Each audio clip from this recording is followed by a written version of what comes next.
भूतों की दुनिया।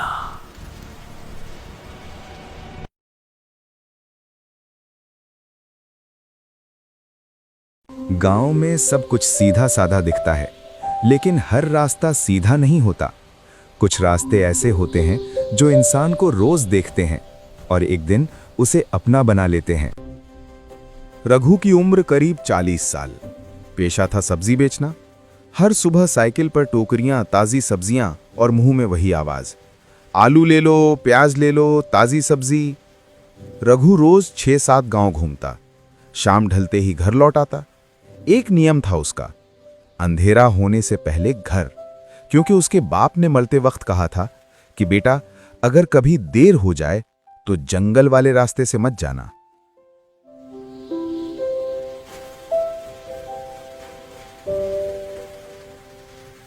अरे भैया रुको। हाँ दीदी, क्या हुआ? रघु भैया, आज तो बहुत देर कर दी। अरे नहीं बहन, आज आखिरी गांव भी जाना है। धन्यवाद। फिर रघु वहां से आखिरी गांव की ओर बढ़ जाता है। आखिरी गांव है, फिर जल्दी से घर चला जाता हूँ, वरना रास्ते में ही अंधेरा हो जाएगा। रघु, सब्जी बहुत अच्छी है, आज ज्यादा ले रहे हैं। भगवान की दया है। हाँ बिल्कुल। आखिरी गांव में शादी थी, ज्यादा बिक्री हुई।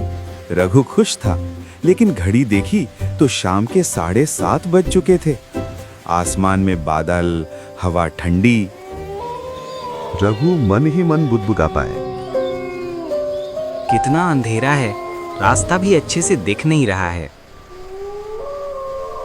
हे राम, जल्दी से घर पहुंच जाऊं, वरना घर वाले भी परेशान होंगे। जंगल में घुसते ही हवा तेज, पत्तों की सरसराहट, अजीब सी ठंड। साइकिल अपने आप भारी लगने लगी।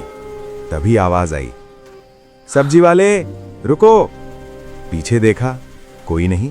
रघु हंसा, लगता है थक गया हूं। थोड़ी दूर आगे एक पुरानी झोपड़ी, अंदर दिया जल रहा था। एक बूढ़ी औरत बाहर आई। सब्जियां है क्या? हाँ माँ जी। रघु ने टोकरा खोला। औरत ने सब्जी छुई, लेकिन हाथ बर्फ जैसे ठंडे थे। रात हो गई है, यहीं रुक जाओ। रघु को डर लगा।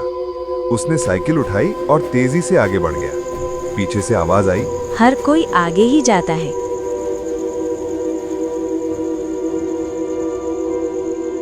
रघु जितना चलता, वही पेड़, वही मोड़। घड़ी देखी, समय आगे बढ़ ही नहीं रहा था। सब्जी से बदबू आने लगी। टोकरा देखा तो सब्जियां सड़ चुकी थीं। जब मेहनत की चीज सड़ने लगे तो समझ लो वक्त भी सड़ चुका है। हे भगवान, क्या हो रहा है? मैं आगे क्यों नहीं बढ़ रहा?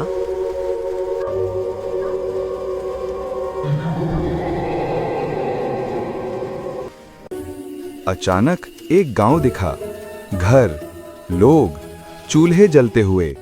रघु खुश हो गया, लेकिन सब लोग उसे घूर रहे थे। एक आदमी बोला,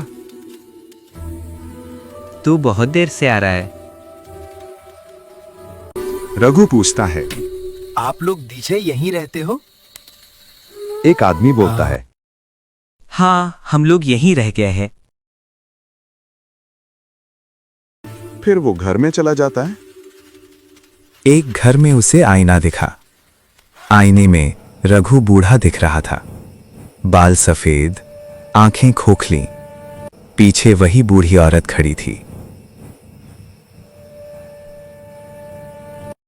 जो देर से निकलते हैं वो यहीं सब्जी बेचते रह जाते हैं।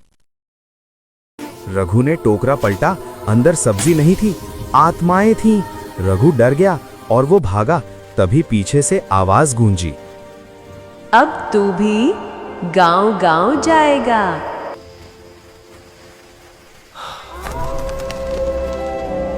रघु सोच में पड़ गया। अब घर कैसे जाए? कोई रास्ता नहीं दिख रहा था। वो बहुत डर गया था। हे भगवान, कोई रास्ता दिखा दे। एक मुसीबत टली नहीं कि दूसरी चालू हो जाती है। अचानक तेज बारिश शुरू हो जाती है। कुछ